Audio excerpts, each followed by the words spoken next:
We are here with episode 3 of On the Mark with Arpit, and today's topic is Gareth Southgate as potential Manchester United manager. So it's just been announced in the English media that Sir Jim Ratcliffe is quite sure that he can land Gareth Southgate as a Manchester United manager for next season.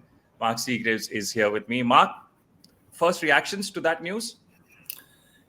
Crazy. I mean, Sir Jim Ratcliffe's used to winning, and he's going to employ a manager that hasn't won anything, a manager that has had a lot of good players under his managership, and he hasn't won anything. Okay, he's done well, semi-finals of World Cups and finals of Euros and stuff, but actually hasn't won anything as a manager. Even when he was at Middlesbrough, which was his first job, he didn't win anything. So it's an interesting one. I'm not sure the Manchester United supporters will be too enamoured with it, but yeah, it's a strange one. I'm a Manchester United fan. Obviously, we've mentioned this right on our first episode. I support them. I'm a little surprised with this news. So we'll come to why he might value Gareth Southgate. You've already talked about the fact that he's not won anything. That's a little mean because Middlesbrough, he was possibly never going to win anything. It was a very hard task.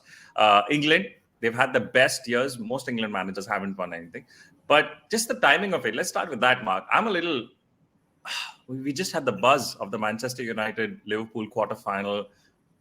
One of my best experiences as a United fan under Erik ten Hag. And just the timing of it, that it's barely been a week and they're saying, well, we might just replace Erik ten Hag. Isn't it really weird? Well, it is, but football isn't, is it? You expect the unexpected in football, don't you? And I think with Sir Jim Ratcliffe, he's brought in Dave Brailsford, who's as a performance analyst, and he'll look at that game. And as much as it was a great result and everything else, if you actually look at it in its entirety, statistically, performance levels, it wasn't that great. I mean, take away the first 25 minutes, the rest of it was quite average. And these guys, Sir Jim Ratcliffe is a very, very wealthy guy. He's done well in business, and every other sports entity that he's taken over has done well. And he'll want the same. Now, I don't know what he sees in Gareth Southgate, whether Gareth Southgate is an Englishman. He's played for his country. He is. He won't ruffle anyone's feathers in terms of the FA. I think that's why they got him in the first place, where he wasn't going to upset the apple cart and be, one of these managers that will be, quite contentious. So he's gone along with it. And do you know what? We'll have this conversation after the Euros, and if he's won the Euros, we'll be saying, what a manager. What a signing for Man United, won't we? Best ever manager that Manchester United. No, my point is, okay, even if England win the Euros, big E-N, it's just a month between the Euros and the Premier League season starting. I think that's the timeline. So him winning the Euros and getting to the Manchester United squad, I'm not even sure what he'll be able to do in a month because there's transfers involved and all that stuff. But my point is, you speak about gameplay. As a United fan, there are many games we watched and said, okay, this has not been a great performance on the pitch, right? But there's always been that counter saying Erik ten Hag has never had, or rarely had rather, a first 11 of his choice. He's always having to make do with whatever he has. He's had so many injuries, centre-back positions, midfield positions, obviously striking positions as well. Now, when you mentioned the match wasn't possibly that great against Liverpool, but the result was, it's got the fans on his side. And now, as even the most critical fans are like, okay, give him the first 11 and let's see how it goes. Now you announce that, okay, I mean, first of all, I've not seen the video. You've not seen the video. We've just heard reports in the media that Sir Jim Ratcliffe is confident of getting Gareth Southgate. I'm just saying, how does it bode for Manchester United and Erik ten Hag for the rest of the season now? If Erik ten Hag sees this, I mean, he's obviously seen it. People have obviously told him. What's he going to go to the training ground and say to the players now? Well, he'll probably say nothing, and that's probably the best thing to do. But what I will say is, if they do sign him, Gareth Southgate, before the Euros and even in the next couple of weeks or the next month, the initial thing that Ten Hag should do is resign, take his payoff, which is quite a huge sum, and go on to the next job. Yeah, so he goes on to the next job. You know, we always say in football, once you're a dead man walking, you're always a dead man walking, because you can have 3 good results and then you'll have a stinker, and then everyone goes, oh, he's got to be out, and then he has another 3. And this has happened to him at Manchester United this season, where, you know, he's had a run of games where it's been absolutely shocking, and then he's won one, and it's like, oh, wow. It's like the game against Liverpool. Is this the turning point? It isn't the turning point, because you've had so many turning points in the season and gone back to type. And that's just the nature of the game and the nature of Manchester United at the moment. Forget about he hasn't had his best 11. Nobody has their best 11, Arpit, you know, on a regular basis, or very rarely do they, you know, through injuries, suspension, and anything else. I mean, even in the AFCON Cup and the Asian Cup, whatever it is, there's players that are always not in the team. But I feel really sorry for Ten Hag. He's had to deal with not only the shit that's been on the pitch, but he's dealt with an awful lot of that outside of the pitch as well, with certain individuals. And, you know, he's brought in, let's have a look at Sancho. He's brought him in, and then he's basically done one on Ten Hag, and he's now obviously at Dortmund, and they're trying to sign him. So he's had a lot of issues to deal with. And forget about the game against Liverpool. That wasn't a turning point, because they got lucky, and Liverpool should have won the game and didn't. But, you know, if I was him, I'd be into Mr. Ratcliffe and say, listen, if you don't want me, just say, and we'll go part our ways. But I think that's what's going to happen. That's what's going to happen, because if he's reading the news, obviously there has to have been a message or a call saying, you know, they're going to run into each other. They are at Manchester United, and I don't know, like Erik ten Hag, it's going to be very hard for him to ignore it, right? He's going to go up and say, like, okay, we've heard this. What's going on? Of course he is. But on the other side of that as well is, you know, Gareth Southgate is the England manager, and we're going into a huge competition in June in the Euros. You know, how dare he do that, if he has done it, to our England manager and turning his head and whatnot? Do you think if he's going to Manchester United, he's not thinking about the players that he can get in, about the system he's going to play, about the players that are going to be taken out? And then what about the team? I mean, you can say, you know, this, that, and the other, but he's a human being. And if Manchester United come calling, which unfortunately for me are the biggest club in the world, if they come calling, you have to go. And, you know, we've seen it with endless managers, David Moyes, we've seen it with Van Gaal, we've seen it with Mourinho. They've had the lot, you know, even Solskjaer twice. Yeah, so they've had all of the big names, and now they're going for another one who actually hasn't achieved. I mean, all managers.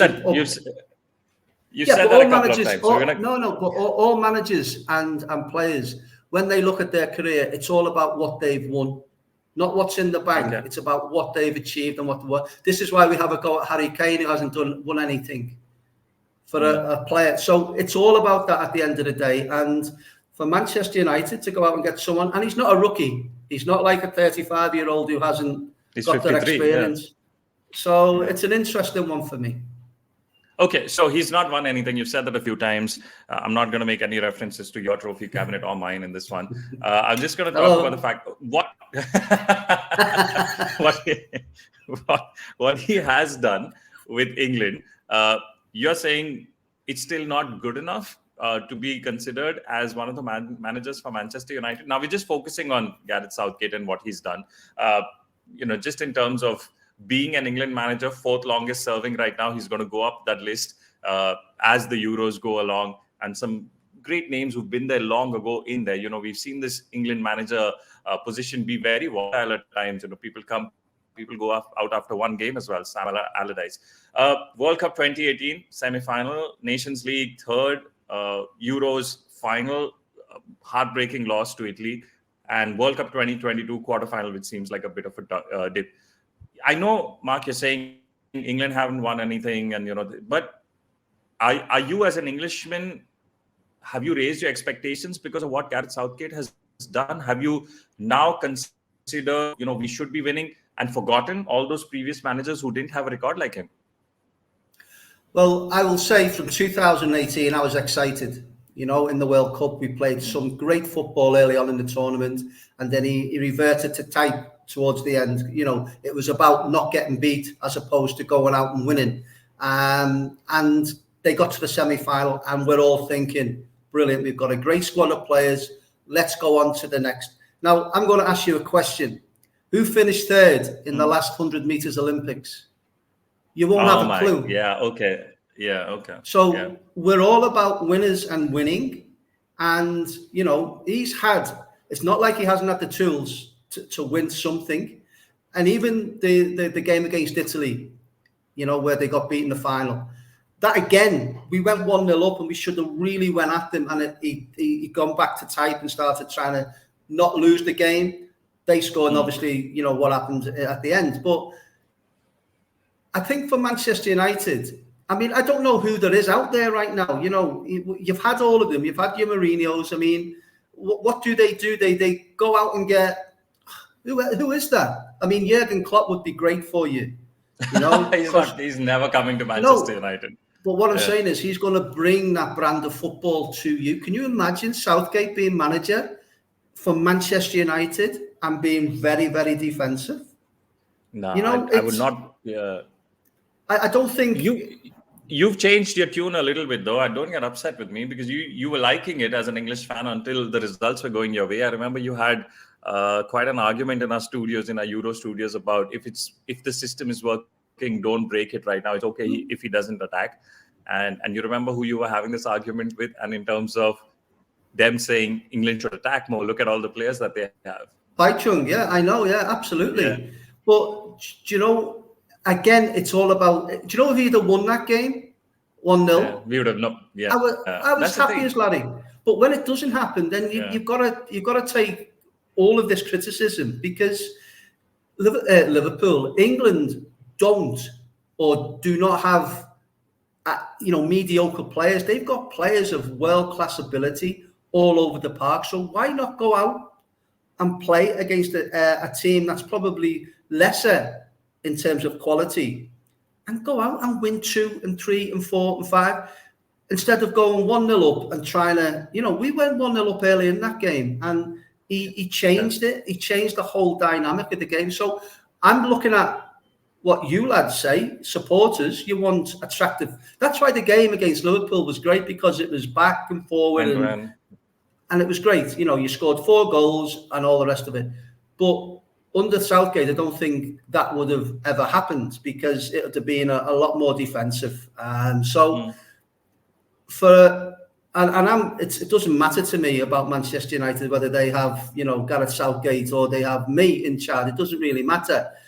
But I look at you lads, the supporters, and listen to you. I listen to you on a regular basis about we can't do this, we can't do that.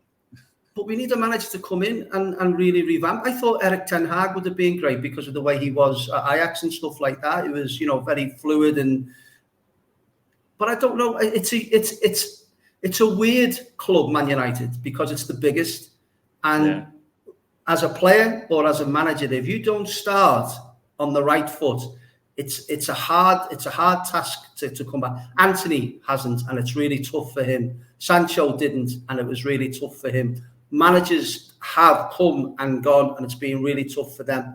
So will Southgate be the one who's coming to play this amazing football where Manchester United are going to be, or you're going to entertain the supporters? I'm not sure, but the jury's out for me, because if he wins the Euros, he's going to be a greater acquisition for you, isn't he? And that's the way football is, unfortunately. Yeah, if he wins, of course, everyone will be talking about it. But you feel he doesn't have that system that United fans would be thrilled to watch. You think he'll bring the same defensive mindedness, or maybe that was an England thing and maybe a United thing will be different? But then United are leaking goals themselves. So, but you've got to realise where he played. Where did he play when he was a footballer? He was a defender. And that's the mindset. And the last thing he wants to do is come to Man United and, his first game get beat 4-3, playing fast-flowing football. Or he wants to get off to a winning, or he would want to get off to a winning start. And with that, you need to be, really tight and defensive-minded. And also, do Manchester United have the squad to really look at going for the top spot? I don't think so. No, not So yet. Not yet.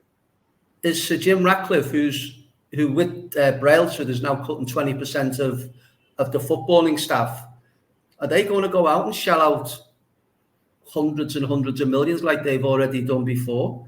I'm not sure that's going to happen also. So it's an interesting one. I don't think that's going to happen because, again, I think I read this report somewhere where they asked Sir Jim Ratcliffe if he would like Mbappe, and he said, no, we don't want Mbappe because he's too expensive. I'd rather go out and find the next Mbappe. So it seems like, at least in those terms, maybe we won't end up spending 100 million for, respectfully, an unfinished player like Anthony again. I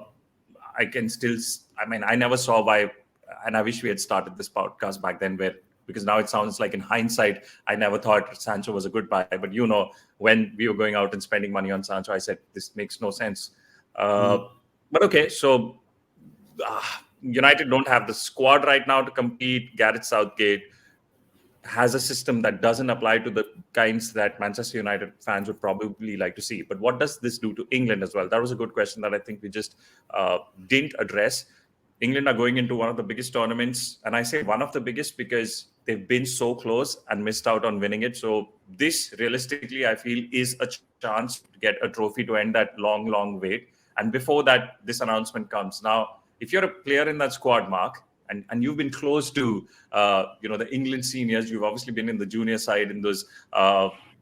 What goes on then if the players are listening to, okay, well, he's going to be gone soon? And I think the players are going to be experienced enough to not let that happen. But if it was me and I was at an unfashionable club, let's say Aston Villa, I'd be looking to have a really good tournament, and then he might take me to Manchester United, But I think no matter how focused you are and how much he'll say, I'm focused on the job with England. If all of this happens, let's say, for instance, he does sign or he does a pre-signing, he still won't have his eyes 100% on the ball. You know what I mean? Because he's a human being after all, and he'll be thinking, as you said, there's only a month between the end of the Euros to the start of the Premier League season. So it might upset him, but I think the players are experienced enough and understand the way the system is with England. He's got experienced guys with him in Holland and whatnot on the coaching side and stuff. I just think, I think he'll be, if it was me, I'd be thinking, right, come on, let's all eyes focused on this. And on high, yeah. I'm going out and I'm going to be the only manager since 1966 to actually win some silverware for my country. So, and if that's the case, then the whole dynamic will change. It'll be, wow, what a masterstroke. Jim Ratcliffe got Gareth Southgate, so... He saw what others did. Yes. And that's the beauty of football. The football is so fickle. One day you can be, the villain, and the next day you score the winning goal, you're the hero. So, that's how fickle football is. And, it is. And in all of this, I just feel really, and I didn't think I would feel this because, my reservations about Erik ten Hag. In all of this, I suddenly feel so bad for Erik ten Hag because, again, I will remind everyone that we're still buzzing from making it through to the semis of the FA Cup. United fans are still buzzing. It's how, like you said, if you get that win, all those cracks are just covered over for a little while. So that's happened to us this week. The cracks have been covered. Everything is nice. There's rainbows and angels everywhere. And then suddenly there's a huge gap that, we didn't even think was going to be there. Right thrown in our faces saying, okay, well, we're looking at a new manager. And in all possibility, we'll get a new manager. But you've got to look at them as well. These guys, as I've looked at his wealth, he's worth over 29 billion, Sir Jim Ratcliffe. So he's obviously good at what he does, and he understands yes, going forward. And he's now looking at next season right now. So they're doing their due diligence and trying to get people in place and all the rest of it. But the question was about Southgate and how it will affect the England team. I don't think it'll affect them that much. And I'm hoping that they win the Euros, and then the whole dynamic will change. As I said, he'll be lauded. He'll go to Man United. Man United will be all on a high. And I've always said this, Arpit. Euro-winning manager, yeah. Yes, of course. But I've always said this: the Premier League, the FA Cup, the Champions League, they need a Man United in there, at the top of their form. I'm excited to know where Jim Ratcliffe is going with the Manchester United Football Club, because it seems as if he's taken over control of most of it right now. And it only augurs us very well. And I mean, who am I to criticise Gareth Southgate? And I wish him all the best. I hope he wins it for England, and I hope he's a success at Man United, because if Man United are vying for the championships, then the Premier League's in a good place as well. No, I certainly had this thought while you were talking, and it was a few seasons ago. It was Chelsea buying a new striker. I can't seem to remember which striker they were buying. I think they had Drogba, and they went for a new striker, or rather there were talks of a new striker, and then Drogba had his best season possible. So, it's just weird that this thought came to me, that is it, just letting this out in the news, maybe putting a little more pressure on Erik ten Hag, and suddenly seeing Erik ten Hag produce the best performances of Manchester United, and then keeping him, obviously. Do you know the job I would love, Arpit? Yeah. Would be the one person who would be counting Erik ten Hag's payoff for him, just because that he's not going to be there at the end of the season. If this is coming out now, he's not going to be there, unfortunately. So you sure this is done? Yeah. Are you sure that absolutely? If this is coming out, yeah, absolutely. But there might be a caveat to that, and the caveat is if Gareth Southgate doesn't win the Euros, then it mightn't happen. But even then, even if Ten Hag, Mark, he's not going to win the Euros. He is. It's coming home. It's coming home. No, but do you want me to get my wig out? No. My England wig. Yeah, this is a reference to one of our broadcasts where Mark was wearing a wig, in case anyone's really wondering what wig you're talking about, Mark. Because if you throw it out in the middle of the conversation and people don't know what the wig reference is, it could get a little awkward. So let's give a little context there. Yeah. Okay, so I mean, I don't think England are going to win the Euros. Best of luck to you if they do. But it can't be the caveat. It can't be the caveat saying if you win the Euros, you come to Manchester. Okay. That's a very big caveat, I'm saying. But you know how fickle football is. If Klopp turned round tomorrow and said, I'm okay, I don't feel drained anymore. I know he has an allegiance to Liverpool, but if he said to Jim Ratcliffe, I want to go manage Man United, then Gareth Southgate's on his arse, isn't he? And it's going to be. This is how stupid football is, and how it's brutal. It's a brutal business, you know what I mean? But and the one side of this is Erik ten Hag he's done. He's toast in my eyes, and that's unfortunate for him. But that's the way football is. Wow. Okay. I mean, I thought, like I said, I just asked you that question thinking, is it just a tactical thing to maybe put a little pressure on Erik ten Hag? But you're saying if this news is coming out, then again, no one's really seen the video. It's all media reports that have come out, and then obviously it's gone on. Everyone's discussing it. We are discussing it because it was a bit of a shocker. Obviously, no one saw this coming anywhere, especially when England, like you said, are preparing for one of the biggest tournaments of their lives. And now you're saying that Erik, and I don't know what to feel, because like I said, I used to be very critical of him. And now after this week, I was like, okay, give him a chance. Let's go for it. And now the thought of him going, and I'm thinking, United have had enough managers, like put a stop to this switching managers already. Absolutely. We've seen a lot of clubs suffer. But if we look at 2013 before, that was the time when Man United became Man United, the biggest club, winning all of these trophies and everything else. That was because they kept a certain Alex Ferguson in a job for 20 years. And then they've had 6 or 7 different managers, and they're never going to learn. Give them a 5-year contract, back them. And if they don't do it after 3 years, then,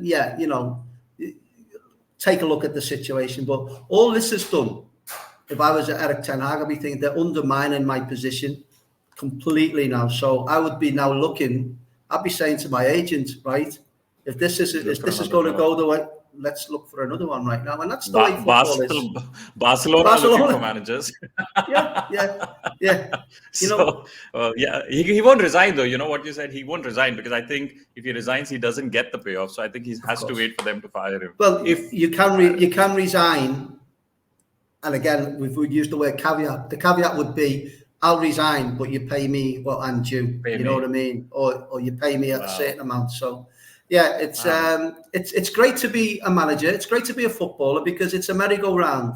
You go to a football club for 50 million, you get 50 million wages or whatever it is. The wife doesn't like living in London. Oh, I'm unhappy. I need to get home. He goes Let's to go to Italy, Spain. and he gets the same thing all the time. But hey, Yeah. so this is what football. This is why football is so good for me. You know, all of these It's proper reality storylines TV. and yeah. Yeah, proper. Well, this is interesting because I had my notes over here, and I think we kind of bypassed and went on this this little trip that we didn't really expect to go on with regards to Erik ten Hag and, of course, Gareth Southgate. But okay, so let's just summarize for you, Gareth and me maybe. Gareth Southgate as Manchester United manager, not really. If he wins the Euros, of course. Erik ten Hag, very unfortunate with everything that's gone on. For Manchester United, possibly not the greatest to keep having this conversation about new managers, especially after a massive win like the one against Liverpool.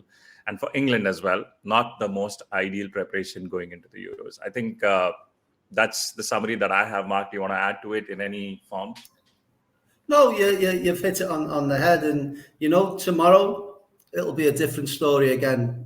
So you just keep watching it, and you know this. I look at Manchester United, and since 2013 to the present day, they've had 6 or 7 different managers now. They've got to look at that and think, hang on, if the next one we get in, we're going to have to really, you know, no matter what results are, it couldn't have got any worse for a Manchester United supporter for the last few years. So everything's, now you've got a new investment, you've got a new guy at the helm.